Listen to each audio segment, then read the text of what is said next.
नमस्कार। ये धर्म रहस्य है और मैं डॉक्टर राजीव निस्पृह आपसे बात कर रहा हूं अपने चैनल धर्म रहस्य विद डॉक्टर राजीव निस्पृह के माध्यम से। हमारे जीवन में अगर किसी चीज का महत्व है तो वो है हमारे विचार। हमारे विचार हमारे लिए इतने महत्वपूर्ण हैं कि उन विचारों से ही हमारा पूरा व्यक्तित्व, हमारा पूरा जीवन कुछ से कुछ हो जाता है। हमारे जीवन में हमारे व्यक्तित्व के निखार के लिए, हमारे उत्थान के लिए, हमारे पतन के लिए और हमारी हर चीज के लिए सिर्फ और सिर्फ हमारे विचार ही जिम्मेदार हैं। सिर्फ और सिर्फ हमारे विचार ही हमें जमीन से आसमान तक या आसमान से जमीन तक ले आने में सक्षम है। हर पल, हर क्षण हमारे भीतर, हमारे मस्तिष्क में, हमारे मन में विचार घटित होते रहते हैं, विचार उगते हैं, विचार चलते रहते हैं। जैसे एक झरना ऊंची पहाड़ी से गिरता है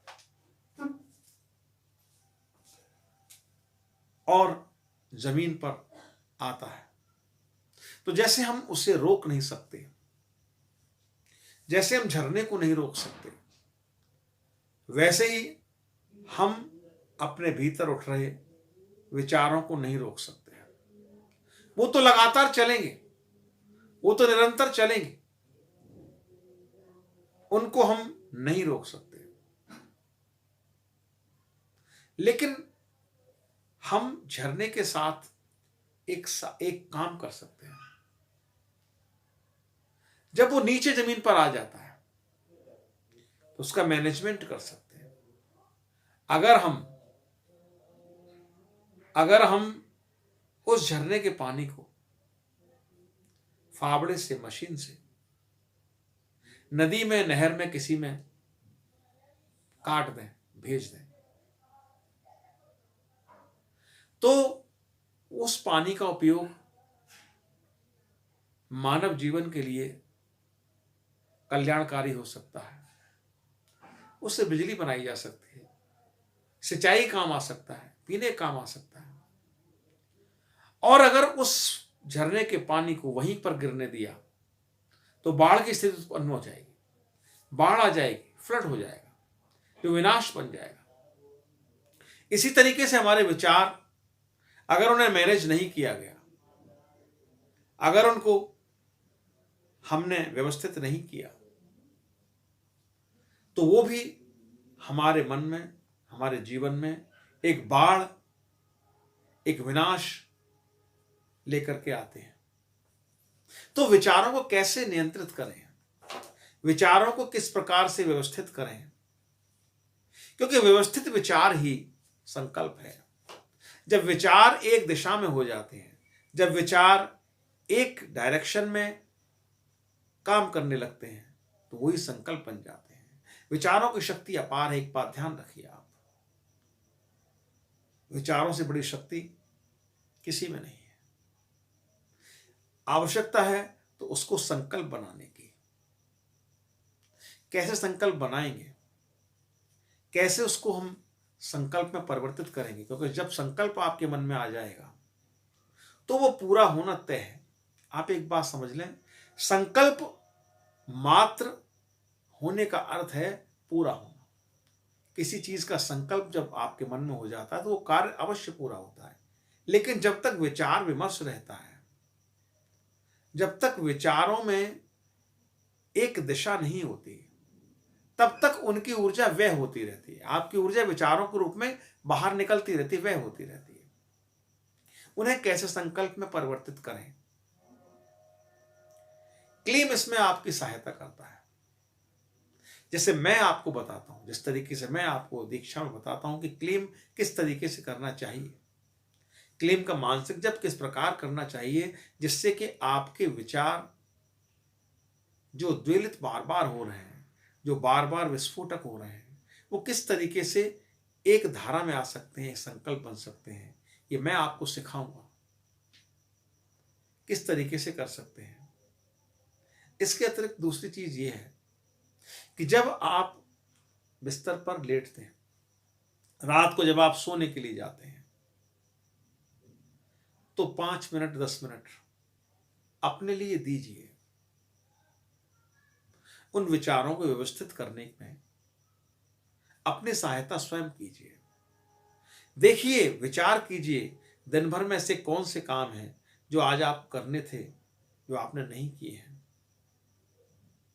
पहली चीज, उनको आप ढूंढिए। उन कामों के लिए बोलिए कि जो काम ये आज नहीं किया कल जरूर करूंगा, लेकिन झूठ नहीं बोलना है। अगले दिन उस कार्य को कर लेना है, उस विचार को कार्य रूप में परिणत कर देना है। इसके कहने का अर्थ ये नहीं है कि दूसरे दिन ही उस वो कार्य को कर दें आप। कुछ कार्यों में समय की अवधि होती है। कुछ कार्य ऐसे होते हैं जो एक दिन में पूरे हो सकते हैं, कुछ कार्य ऐसे हैं जो 1 महीने में पूरे हो सकते हैं। तो मेरे कहने का तात्पर्य ये नहीं है कि आप जो कार्य 1 महीने में होता है उसे आप एक दिन में कर दें, नहीं। जो निर्धारित समय उससे में पूरा करिए। लेकिन ये बात गलत है कि आप एक कार्य जो एक दिन में पूरा हो सकता है उसमें आप जो है 2 महीने लगा लें, वो कार्य को पूरा न करें। क्योंकि जब आप कुछ अधूरापन छोड़ते हैं, जब आपके विचार अधूरे रह जाते हैं, जब आपके विचार संकल्प में परिवर्तित नहीं होते हैं, तो आपके सामने इस प्रकार की परेशानियां खड़ी हो जाती हैं कि आपका संकल्प पूरा नहीं होगा, आपका कार्य पूरा नहीं होता है। दूसरी चीज ये है, ऐसे सभी काम, ऐसी सभी योजनाएं, ऐसी सभी इच्छाएं, ऐसे सभी विचार जो संकल्प में परिवर्तित नहीं हो सकते, जिनको पूरा करने के लिए आपके पास संकल्प बल नहीं है, उनको आप अपने हृदय से बिल्कुल निकाल दें, बिल्कुल त्याग कर दें उनका। क्योंकि वे आपको कहीं नहीं ले जाएंगे, वो सिर्फ आपको एक अधूरापन, आपको एक मानसिक असंतोष प्रदान करेंगे और आपको कहीं भी नहीं ले जाएंगे। इसलिए उनको दिमाग से निकाल दें, जो जिनके लिए संकल्प बल आपके पास नहीं है। ऐसी योजनाओं को, ऐसी कल्पनाओं को दिमाग से निकाल दीजिए। क्योंकि गीता में भगवान श्री कृष्ण ये कहते हैं कि जब तुम यहां से जाओ, इस दुनिया से जाओ, तो अपने कार्यों को पूर्ण करके जाना, अपनी इच्छाओं को पूर्ण करके जाना, अपनी योजनाओं को पूर्ण करके जाना। अन्यथा जो बची हुई इच्छाएं, जो शेष इच्छाएं जो पूरी नहीं हुई, वो आपका अन्नमय कोश गिर जाने के बाद, आपका शरीर गिर जाने के बाद आपकी आत्मा के साथ चली जाएंगी, वासनाएं बन के चली जाएंगी और आपकी मोक्ष प्राप्ति में, आपकी सदगति में बाधा बनेगी। न जाने किस किस योनि में आपको भटकना पड़ेगा, ये आप समझ लीजिए। इसलिए उनको पूरा करके जाएं। और पूरी तभी हो सकती है कि जब इच्छाएं आपकी सीमित हों, जब आपकी योजनाएं सीमित हों, जब आपके विचार व्यवस्थित हों। क्योंकि योजना तो सभी पूरी हो सकती हैं, इच्छाएं सभी पूर्ण हो सकती हैं, ऐसा नहीं है। लेकिन उन इच्छाओं को पूरा करने के लिए आपके पास संकल्प बल नहीं है, जो व्यवस्थित विचार से ही आता है। इसलिए आप ये ध्यान रखें कि संकल्प में विचार को परिवर्तित करने के लिए निरंतर प्रयासरत रहना चाहिए। निरंतर झाड़ियों की तरह विचार आपके दिमाग में उग रहे हैं, रोज उग रहे हैं, और झाड़ियों की तरह आपके मस्तिष्क को, आपके भीतर के आकाश को वो बिल्कुल खराब कर रहे हैं। भीतर के आकाश को आपके को घेर रहे हैं। आपका कार्य है उनको आप कटिंग करें, उसकी, उन विचारों को काटें। जैसे माली, गार्डनर बगीचे में तमाम खरपतवार को, घास को व्यवस्थित करता है, काट व्यवस्थित करता है, उसी प्रकार के आपको अपने विचारों को व्यवस्थित करना है। आपके भीतर का आकाश निरंतर घिरता जा रहा है। हैज है, जैसे हैज को कटिंग करता है, उसके ऊपर कलाकृतियां बना देता है, वरना तो हैज एक झाड़ी है। इसी प्रकार से आप अपने विचारों को व्यवस्थित करना है, क्योंकि व्यवस्थित विचार ही संकल्प होता है। और मैं आपकी इसमें सहायता करूंगा। मैं बताऊंगा किस प्रकार से आपको अपने विचारों की काउंसलिंग करनी है, किस प्रकार आप क्लेम से अपने विचारों को व्यवस्थित करके उन्हें संकल्प में बदल सकते हैं। तो निरंतर देखते रहिए धर्म रहस्य विद डॉक्टर राजीव निस्प्रे। इतने ध्यान से इस वीडियो को आपने देखा, इसके लिए हृदय से आभार व्यक्त करता हूं। जुड़े रहिए मुझसे बात करते रहिए, कमेंट कीजिए, सब्सक्राइब कीजिए और इस चैनल को अपना सहयोग और प्रेम प्रदान कीजिए। नमस्कार, शुभ रात्रि।